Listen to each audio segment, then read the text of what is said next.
राजधानी भोपाल के hotel Amer Green's में RGLWI की 2 दिवसीय अर्धवार्षिक बैठक का आयोजन किया गया। मुख्य अतिथि फ्रीमेशनरी के राष्ट्रीय प्रमुख अनीश कुमार शर्मा, RGLWI के प्रमुख सुभाष सराफ एवं देश के विभिन्न राज्यों से सदस्य शामिल हुए। अनीश कुमार शर्मा ने बताया, फ्रीमेसनरी एक विश्वव्यापी समाज है जो उच्च नैतिकता और सिद्धांतों वाले पुरुषों को एक साथ लाने के लिए समर्पित है, जिसका उद्देश्य विश्व में भ्रातृत्व को बढ़ावा देना है। कम शब्दों में संस्था के बारे में बताइए कि संस्था क्या है और इसके उद्देश्य क्या है। हमारी जो संस्था है फ्रीमेसन्स, इस संस्था का बेसिक उद्देश्य ये है to make good man better, अच्छे आदमी को और अच्छा आदमी बनाना।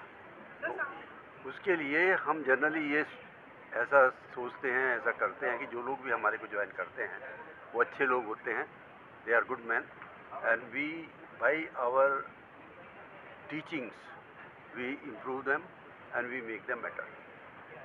उसमें हमारे जो मीटिंग्स होती हैं, उन मीटिंग्स के अंदर सिर्फ हमारे मेंबर्स ही हो सकते हैं, उनमें बाहर के लोग नहीं होते। और क्योंकि सिर्फ हमारे ही मेंबर हो सकते हैं, तो इसलिए हम उनको बंद करके मीटिंग्स को अंदर से तब मीटिंग्स को करते हैं। उस मीटिंग के अंदर ऐसा कुछ नहीं होता जो कि किसी दूसरे व्यक्ति को नहीं जानना चाहिए।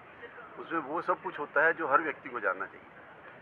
और उसमें इस तरीके की टीचिंग्स होती हैं। जब हम अपनी सेरेमनीज़ करते हैं, हमारे यहाँ सेरेमनीज़ बड़ी इंपॉर्टेंट होती हैं, और कोई भी सेरेमनी करने से पहले, अपनी मीटिंग को शुरू करने से पहले, सबसे पहला काम हमारा ये होता है कि we invoke the name of the God. सबसे पहले हम ईश्वर का नाम लेते हैं, ईश्वर की प्रार्थना करते हैं। ईश्वर की प्रार्थना हम अपने अपने लफ्ज़ों में अपने हिसाब से करते हैं, और ईश्वर को हम ये मानते हैं कि वो सबसे बड़ी सत्ता है, और इसलिए हम ईश्वर को किसी नाम से नहीं जानते। उसको हम, क्योंकि हम फ्रीमेसन्स हैं, तो हम उसको बुलाते हैं great architect of the universe या great overseer of the universe. इस तरीके के टेक्निकल नामों से ही हम ईश्वर को बुलाते हैं, या true and living God, most high, इस तरीके के नामों से हम उसको बुलाते हैं। और ईश्वर की प्रार्थना किए बिना या उससे ब्लेसिंग्स की प्रार्थना करने के बाद ही हम अपनी मीटिंग शुरू करते हैं।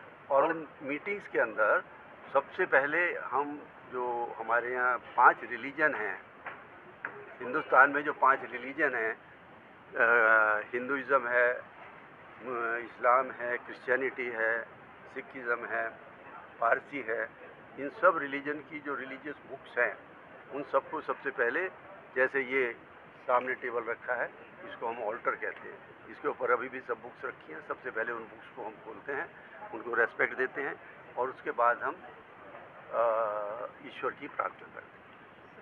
सर, ये संस्था जो है किस चीज़ पर वर्क करती है, क्या काम करते हैं आप लोग? धर्मनिरपेक्षता की बात करने नहीं, हमारा धर्मनिरपेक्षता की हम बात नहीं करते। हम सिर्फ एक जो यूनिवर्सल रिलीजन है, जो हर रिलीजन की जो अच्छी बातें हैं, वो यूनिवर्सलिटी ऑफ द गुडनेस, जो कि सब रिलीजन का बेस है, उसको हम प्रमोट करते हैं।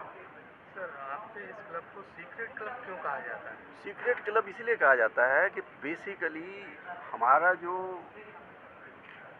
पुराने टाइमों में ये था कि जो बेसिक उद्देश्य था कि to observe, to help a brother in distress. यदि कोई हमारा मेंबर, क्योंकि सबको हम अपना आपस में ब्रदर कहते हैं, कोई भी मेंबर यदि डिस्ट्रेस में है, किसी डिफ़िकल्टी में है, तो हम उसको हेल्प करना हम लोगों का एक बहुत बड़ा ऑब्जेक्टिव होता है। तो हाउ टू रिकग्नाइज कि ये हमारा एक मेंबर है, क्योंकि यूनिवर्सली सोसाइटी है, सब लोग ट्रैवल भी करते थे, तो कोई हमारा मेंबर है कि नहीं है, वेदर, तो उसको रिकग्नाइज करने के लिए सिर्फ सम सीक्रेट साइंस या वर्ड्स थे।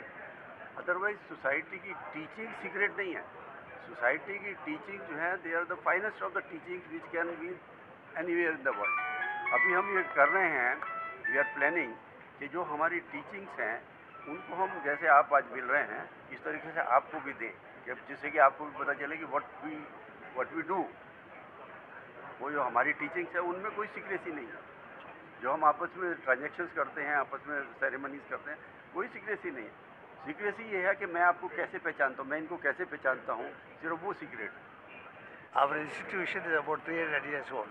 300 years old. In India, we got about 20,000 bases, 20,000 members.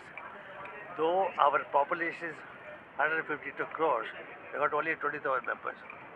So hereafter we would like to expand our membership. We want to make our institution more visible to the public, because we have been doing so many projects for the society that we wanted to be known to the society as such. So that's our going to be our main objective. And so far the rituals have been only in English language, but thanks to our Grand Master, we would like to have the rituals in Hindi also. Inside the ritual, inside the temples, we have rituals in English now. We want to make it in Hindi also from next month onwards. That's going to be a big change, so that more people can understand rituals and apply the rituals to their own personal lives. That's the thing, the big thing. And भी हैं और कई नाम मैं आपको बोलना चाहता हूँ, उसके लिए आपको भी अच्छा लगे कि ये नाम फ्रीमेसनरी जुड़ा है। Swami Vivekananda was also Freemason. 1893 में उन्होंने दीक्षा ली थी, और जो उन्होंने अमेरिका में जो बोला बंधु और जो, और उसके बाद जो हुआ brothers and sisters of America, ये जो भाव है वो हमारे मन में है। हमारे 3 बेसिक प्रिंसिपल्स हैं, उसमें ब्रदरली लव यानी कि विश्व बंधुत्व भाव मोस्ट इम्पॉर्टेंट है। वो विश्व बंधुत्व ऐसे नहीं है कि धर्मनिरपेक्षता वो जो आज कहा जाता है वैसी नहीं है। ये 5 धर्म ग्रंथ जो हम रखते हैं उससे ऊपर जाके विश्व बंधुत्व जो है वो हम प्रैक्टिस करते हैं। वो खासियत फ्रीमेसनरी की यही है। दूसरी है रिलीफ, और रिलीफ क्या है? 2 तरह से मैं बोल सकता हूँ। Relief is by charity, by पैसों से, और दाएं हाथ ने लेफ्ट हाथ को क्या दिया ये किसी को पता नहीं चलता। यानी कि हम प्रोपेगेंडा नहीं करते,